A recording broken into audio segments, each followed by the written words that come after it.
Hi friends, welcome to ready start cook.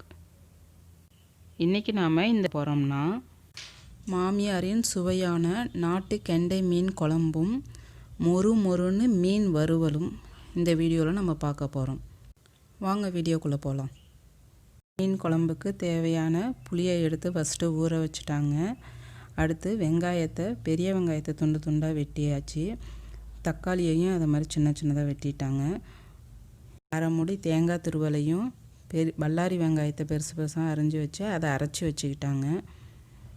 வறுவலுக்காக ஒரு பூண்டு, 2 பல்லாரி, ஒரு தக்காளி, சோம்பு 1 ஸ்பூன், மிளகாத்தூள், மஞ்சத்தூள், உப்பு எல்லாத்தையும் வறுவலுக்காக அரைச்சி எடுத்துக்கிட்டாங்க.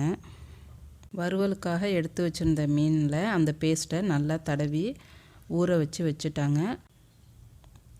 அடுத்து புளி கரைசலில் மிளகாத்தூள், மல்லித்தூள், மஞ்சத்தூள், தேங்காய் அரைச்சி வச்சுருந்தாங்களா அது, உப்பு எல்லாத்தையும் போட்டு கரைச்சி வச்சுட்டாங்க குழம்புக்காக. இப்போது குழம்ப தாளித்து வைக்கிறாங்கன்னு பார்ப்போம் வாங்க.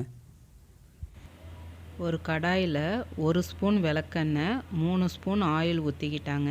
அது நல்லா சூடானதுக்கப்புறம் 2.5 ஸ்பூன் வெந்தயம் போட்டுக்கிட்டாங்க. அது நல்லா செவக்கிற வரைக்கும் இப்போ வதக்க போகிறாங்க. அது நல்லா செவந்து வந்ததுக்கப்புறம் வெங்காயம் போட்டு, பெரிய வெங்காயம் இல்லை சின்ன வெங்காயம் ரெண்டுத்தில் எதுவாக இருந்தாலும் போடலாம். ஆனால் கொஞ்சம் பெருசாக அதை துண்டு துண்டாக வெட்டிக்கணும்.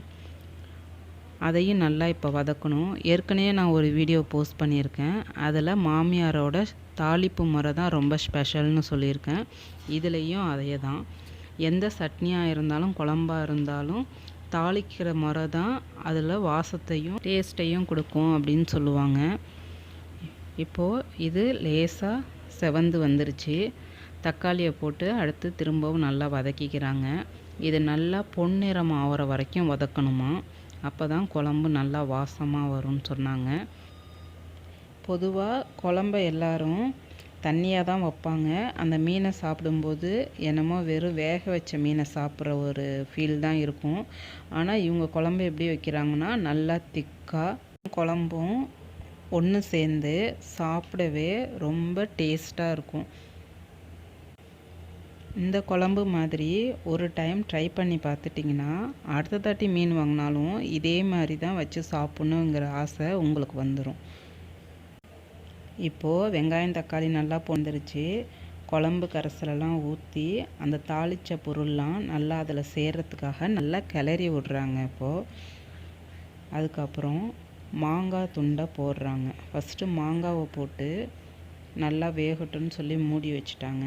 அடுத்து ஒரு பக்கம் தோசைக்கல்லை போட்டு எண்ணெயை ஊற்றி பெசரி வச்சுருந்தாங்கல்ல ஏற்கனவே வறுத்த மீனுக்காக, அதை அதில் போட்டு வறுக்க போகிறாங்க.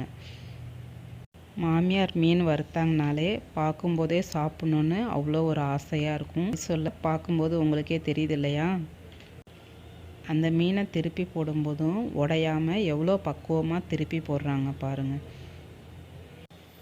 மீனை 2 பக்கமும் பெரட்டி போட்டு நல்லா செவக்க விட்றாங்க. உள்ளேயும் நல்லா வெந்து இந்த சாரெல்லாம் உள்ளே இறங்கி சாப்பிட ரொம்ப டேஸ்ட்டாக இருக்கும். இந்த மீன் குழம்பையும் மீன் வறுவலையும் நீங்களும் ட்ரை பண்ணி பாருங்கள். இப்போ மாங்காய் நல்லா வெந்துருச்சுன்னு மாங்காவை மட்டும் தனியாக எடுத்து வைக்கிறாங்க. அந்த மாங்காய் வாசம்லாம் குழம்புல இறங்கிடுச்சு. இந்த மாங்காவை ஃபுல்லாக எடுத்துட்டு அடுத்தது மீன் போடுறாங்க. ஃபஸ்ட்டு மண்டையை போடுறாங்க. ஏன்னா மண்டை தானே ரொம்ப பெரிய சைஸில் இருக்கும். அதனால் ஃபஸ்ட்டு மண்டையை போட்டுக்கிறாங்க. அதுக்கப்புறம் துண்டெல்லாம் ஓரத்தில் போட்டு குழம்ப லேசாக கொதிக்க விட்றாங்க. இந்த குழம்பு கொதிச்சு மீனை க்ளீன் பண்ணுறதுக்கு தான் லேட் ஆகும். ஆனால் குழம்புல போட்டோன்னா ஒரு கொதியிலேயே சட்டுன்னு வெந்துடும். இப்போது பார்க்க சூப்பரான சாப்பிட சுவையான மீன் குழம்பு ரெடி. அடுத்து டேஸ்டியான கிறிஸ்பியான மீன் வறுவலும் ரெடி ஆயாச்சு. இந்த வீடியோ பிடிச்சிருந்தா லைக் பண்ணுங்கள், கமெண்ட் பண்ணுங்கள், ஷேர் பண்ணுங்கள். மறந்துடாமல் சப்ஸ்கிரைப் பண்ணிவிடுங்க.